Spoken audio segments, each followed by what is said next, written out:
Em pleno século XXI, ainda existem pessoas que se enfrentam condições de trabalho que se assemelham à escravidão. E em Mato Grosso, o movimento Ação Integrada, desenvolvido desde 2009, é referência mundial de combate ao trabalho escravo.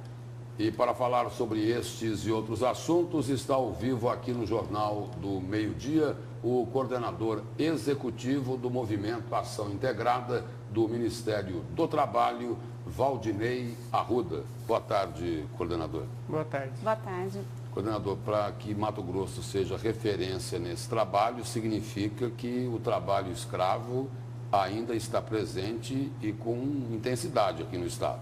Saiu um relatório agora na última semana de uma instituição americana apontando que no Brasil hoje há 220 mil trabalhadores submetidos à condição análoga de escravo. Havia uma previsão, uma estimativa da Comissão Pastoral da Terra dizia que esse número é em torno de 40 mil e agora um relatório bem fundamentado apontando que exista 220 mil no Brasil.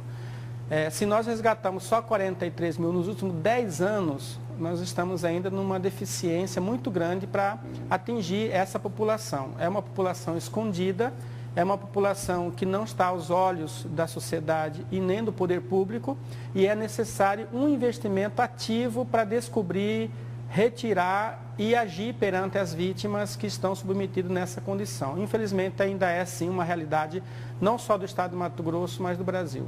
Mas em Mato Grosso, esse trabalho ele passa a ser reconhecido. O que está sendo desenvolvido que fez com que, inclusive, a Organização Internacional viesse ao estado para ajudar nesse combate?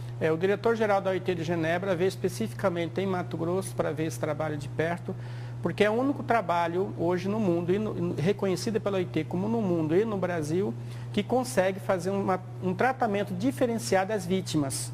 As vítimas, primeiro, há uma inovação no processo de busca ativa dessas vítimas, que foram submetidas à escravidão, uma busca ativa que revele a ele qual a deficiência que ele tem e qual a sua vocação. Há uma inovação quando nós trazemos esse trabalhador para receber investimento, nós falamos de investimento numa elevação educacional, profissional, cultural e de direito e cidadania, que é diferente. Então, os cursos hoje que nós desenvolvemos com ele foram aperfeiçoados para isso é uma inovação. Não são os cursos que hoje são oferecidos, nós tivemos que fazer várias modificações. E a outra inovação grande que eles estão muito interesse é como nós trabalhamos de forma articulada com os outros poderes e com a instituição pública e privada. Há um trabalho de termo de cooperação que eles têm muito interesse em replicar esse modelo para outra parte do Brasil e também para outra parte dos outros países. Coordenador, em que setor da economia de Mato Grosso se pratica com maior frequência esse crime da escravidão branca? Infelizmente ainda é no setor do agronegócio, em especial na pecuária. É uma atividade ainda que demanda muita mão de obra rápida, precária.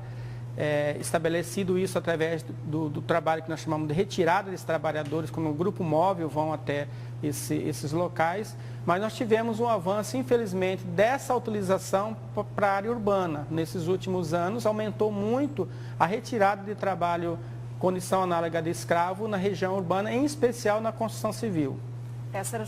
Esse era um questionamento que eu ia fazer, porque a preocupação, a alta demanda de trabalho foi muito grande, 2, 3 anos antes da Copa, e foi um foco também tido pela coordenação, né? Vocês fizeram um trabalho para que não houvesse uma extensão aí de horário, mesmo nas trincheiras. Exato, fizemos um forte trabalho porque havia e estava havendo um aumento das jornadas até 12, até 14 horas, né, dentro dessas obras da Copa. Tivemos que fazer um trabalho forte, identificamos precariedade e identificamos um caso de que tivemos que resgatar de trabalho escravo, porque eram trabalhadores de fora submetidos à condição desumana nessas obras que estavam sendo estabelecidas. E a construção civil tem isso, quando há um boom de construção civil, infelizmente, os empreiteiros, a terceirização, eu coloco muito dentro dessa terceirização e quarteirização, acaba para diminuir custo, contratando de forma totalmente precária seus trabalhadores de fora e submetendo a essa condição que nós encontramos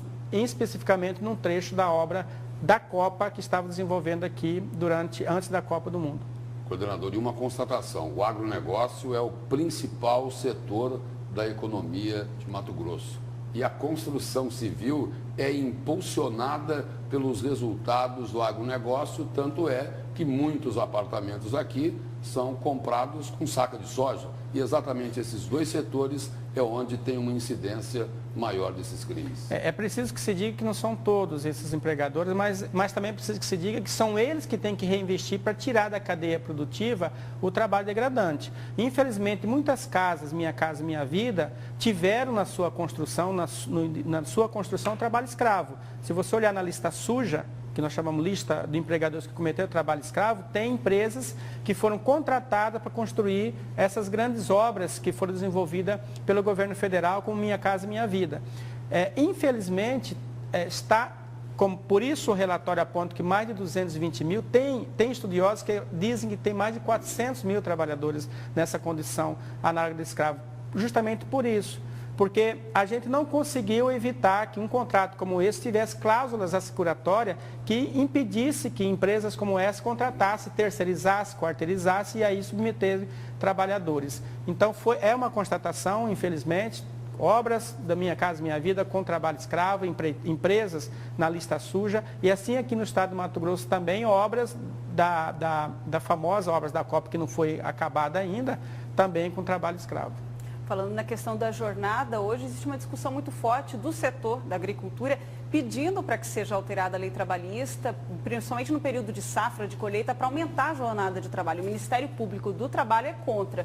O senhor tem posicionamento sobre isso? Nós temos e nós também somos contra. O limite da jornada física do ser humano não é nós que impomos, é o desenvolvimento humano que impõe.